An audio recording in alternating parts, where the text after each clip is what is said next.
This is a fast event, Sean. 1 legless rope climb for the men, 10 overhead squats at 135 pounds, and then, of course, the race to the finish with that cyclone bag for 75 feet. 200 pounds is what that cyclone bag weighs. Justin Medeiros is part of this heat right now, second place overall, and a rare mistake for him in the last event where he got hit with a no rep on the lunge portion of the turtle. A 12th place finish. Rare to see him outside of the top 10. Right now in second place, 10 points back though of Roman Krennikov. You know, we forget about this with Justin Medeiros is that he is the second youngest male in this field. How will he respond psychologically to this new pressure that he's found on himself? Plenty of scores left, yes, but an outside the 10 top finish, very rare for him. And with an event that actually involves such pressure each and every time you take the field, what's he gonna show us here in this event? Justin Medeiros last year in the duel squared off with Guy Majeros in the finals. And he had clean runs throughout that event. So he is a man who knows how to execute under pressure. He'll be out there with Sam Quant, Roman Krennikov, Pat Vellner, and Jeffrey Adler. What a lineup.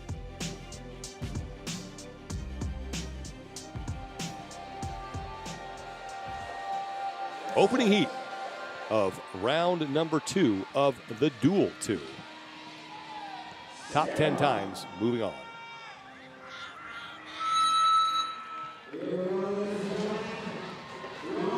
Roman Krennikov in the middle is just about even with Justin Medeiros. Medeiros, Quant, and Vellner were the first 3 men through the rope climb. Vellner gets to work on his overhead squat, just a fraction of a rep ahead of Quant and Medeiros. Medeiros with a great pace here. Yep. And a no rep for Roman Krennikov.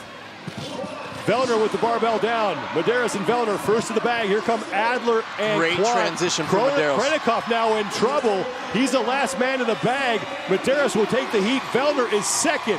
Quant and Adler are across. Krennikov needs to hurry. So Roman Krennikov will finish in 5th. The top 10 times move on. We still have 2 heats to go. But that could open the door for Justin Medeiros to retake the lead here. What execution by Justin there. Didn't start off in the lead. We saw Vellner jump out front early. But boy, he stayed the course, gained some ground on those overhead squats. And I'm going to tell you right now, his transition to the bag to get it off the ground and get it moving was the fastest that I've seen all day. Justin Medeiros looking to move on to round 3. Just the top 10 times from this round moving on. And Roman Krennikov is in a little bit of trouble here.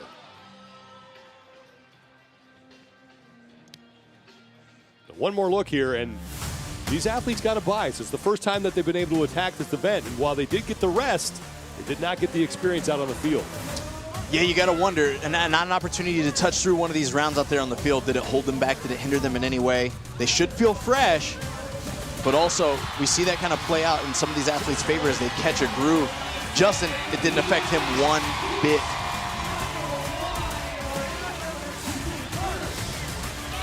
Justin Medeiros with a heat win. Pat Vellner came in after him, and there was a tight finish between Quant and Adler, but we do know that Roman Krennikov, 5th place in that heat.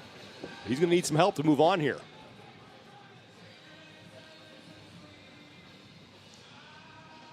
We have seen some crazy things happen in these events so far, in these heats of this particular event. No reps on the overhead squats. Sandbags taking a spill, athletes taking a spill, and not always over the finish line. So it could happen. 5 men in the next heat: Jason Hopper, Lazar Jukic, Jorvin Gudmundsson, and Heinrich Hapalainen, along with Jonakoski. An event with this type of speed, Sean, really emphasizes the importance of practice. You know, and I don't mean that from a perspective of only competitors at the elite level. I mean, the day-to-day athletes in CrossFit affiliates across the world have to be able to put a prime emphasis on their ability to practice skill work, whether it's understanding and identifying the proper depth for your personal overhead squat, how to stand it up all the way, how not to just climb a rope several times in a row, but how to do it quickly. And of course, we love to play with odd objects, but I think we're really seeing the fruits of a lot of certainty from these athletes that do this at a very high speed, and you don't gain that certainty and that confidence without skills and drills, and that takes time and intentional practice in order to develop. We are through one of 3 heats here in round number 2. As we await the 5 men who will be in heat number 2.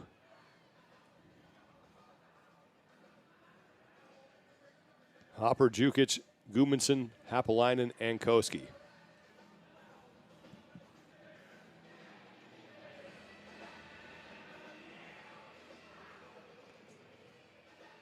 Dukic moved through round 1 pretty darn well for experiencing a rolled ankle early this weekend. So it's good to see him doing his thing and being able to still perform at a pretty high level here amongst some of the fittest in the world. Yeah, despite competing on a bit of a bum wheel, I mean, Lazar Jukic is in 20th place overall, but you got to admire him for staying out there and competing.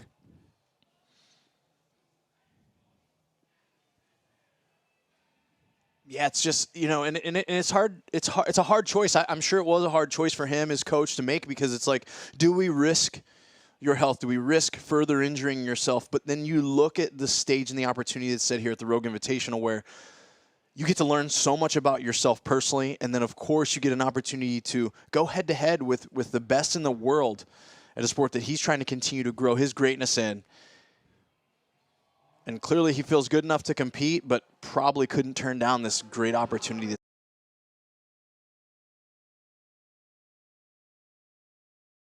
out here in front of him.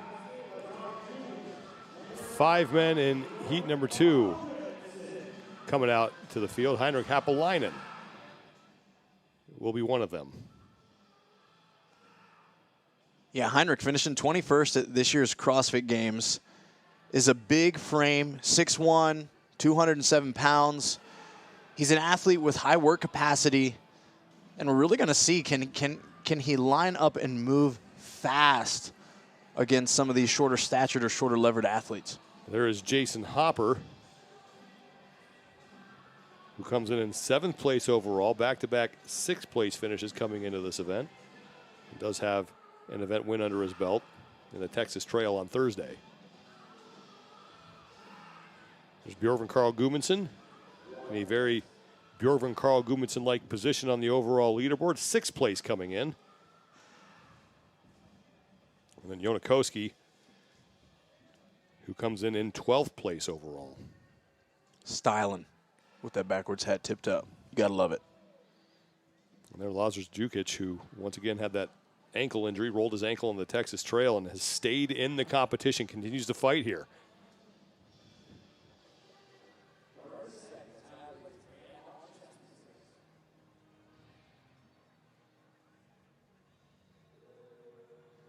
Heinrich Haapalainen, 13th place overall with 215 points, but he is coming off his best finish of the competition in the Turtle. Earlier today, he took 3rd to earn 90 points.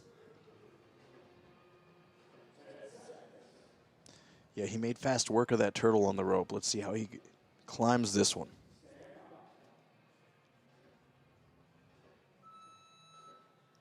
Heat 2 of round 2.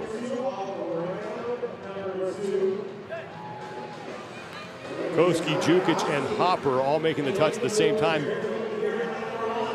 Koski's one of the first men to the barbell. No rep for Haapalainen. Hand in the air for Jukic and Gudmundsson. Yeah, Dukic's transition under the bar was astonishing. He didn't even extend his hips all the way for a squat snatch. He dropped directly under the bar. It was terribly impressive. Jukic and Koski get to the bag first, followed closely by Bjorgvin Carl Gudmundsson and Jason Hopper.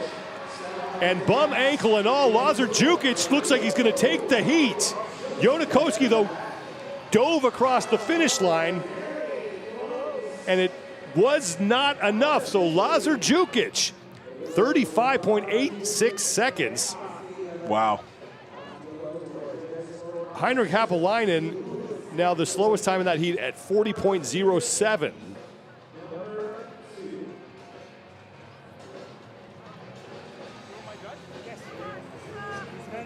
Great job there by Dukic, and I think a lot of the success that he had there was his transition from that rope under the barbell to begin those overhead squats was extremely impressive, especially considering the fact that to move well in overhead squat, we got to have some good dorsiflexion in that ankle joint. And with an injury due to inflammation and discomfort, that is a hard and compromised position to put yourself in.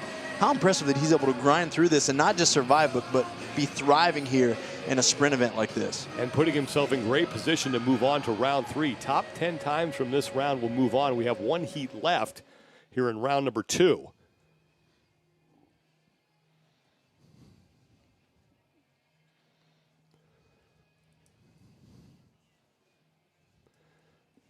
Let's go back and take a look at that last heat. And man, this was dead even for most of it. It really was. Dead even across the board. We watched the athletes transition to that overhead squat.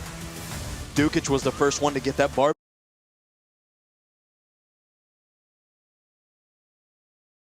moving and get the reps to begin to count. And I think that's really what set him apart and allowed him to set the pace for this and get moving on that sandbag quickly.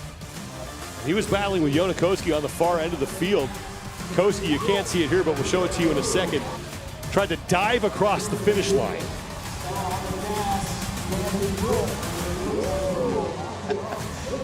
In stylish fashion, he didn't have to tuck and roll. He timed it just right. Gave him his placing by 1/100th of a second. Good enough for second place in the heat for Jonakowski and setting himself up nicely to move into round 3, but we still have 1 heat left.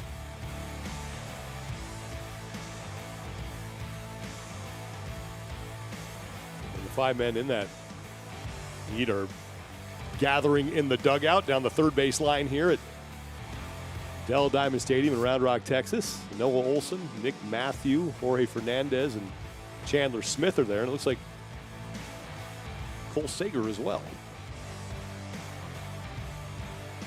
As he's waking up some muscles in his posterior. We do that often. Hit the legs. Are they still there? Yep, they're still there. Hips, good. Yep, still a little sore. We've done a lot of squatting here. We've done a lot of fitness. You got to wake that body up, get it ready for some more. Cole Sager has been to the CrossFit Games every year since he made his debut in 2014. His best career finish there was 5th. That was in 2016. He has also won the Spirit of the Games award.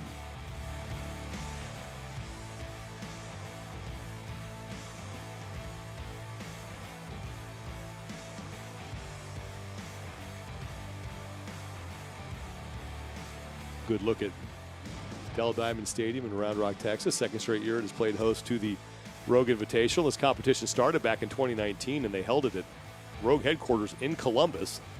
2020, of course, it was held virtually. And then in 2021, it moved here to Round Rock.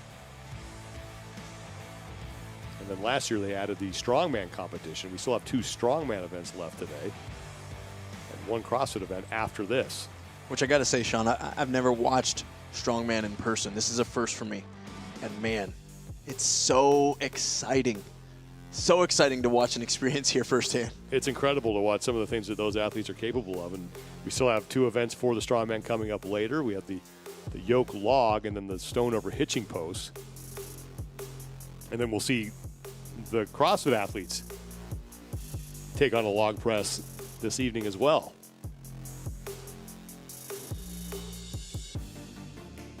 And then earlier today, we started the competition with the strongman, and it was the Roga Coaster, which is out there in left field. And that was a fun event to watch.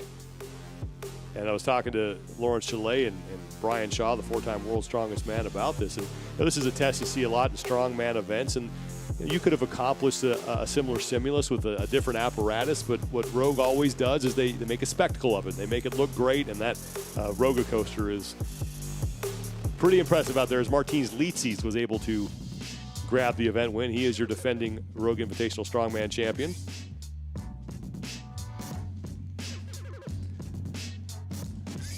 Event 6 here for the CrossFit athletes is the Dual 2. Legless rope climbs, some overhead squats, and then the 200-pound sandbag carry across the finish line. And we are now ready for the third and final heat of round 2. It's going to be Chandler Smith, Jorge Fernandez, Nick Matthew, Noah Olson, and Cole Sager. This is going to be a great heat to watch, and not that any of them haven't been so far, but there are some extremely fast squatters in this particular heat, and I think it's going to lead to a really exciting showdown here.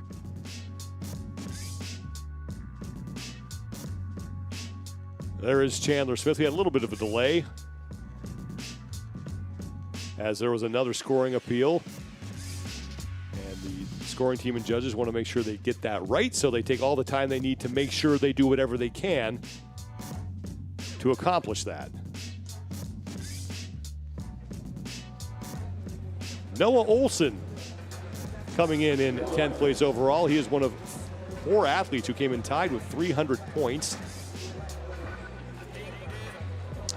9-time CrossFit Games competitor, Sean. Could this year make it number 10 for him? And also received the Spirit of the Games Award this past August. And there's Nick Matthew, who had an impressive performance at the CrossFit Games and got in as a backfill and made the most of that opportunity, as Matthew wound up finishing 14th overall in his rookie year and actually had 2 event wins. Yeah, extremely impressive.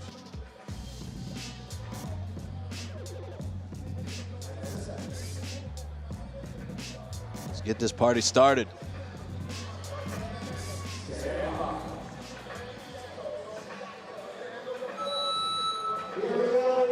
Third and final heat of round 2 is underway, and it's Nick Matthew and Chandler Smith out early after the legless rope climb. They will be first at the barbell, followed by Fernandez, Olson, and then Sager.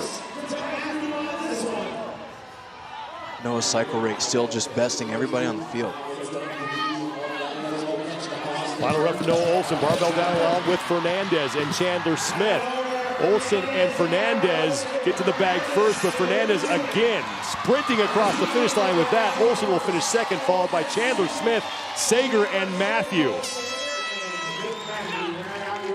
32.76 seconds for Jorge Fernandez. Cooking.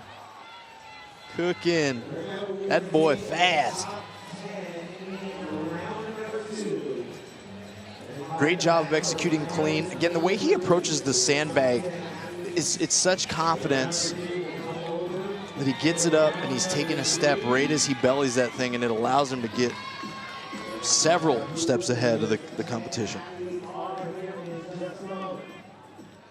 Fernandez in 18th place overall coming into this event, but so far looking like the man to beat in this 6th of 10 events here. 2 really impressive runs for him so far.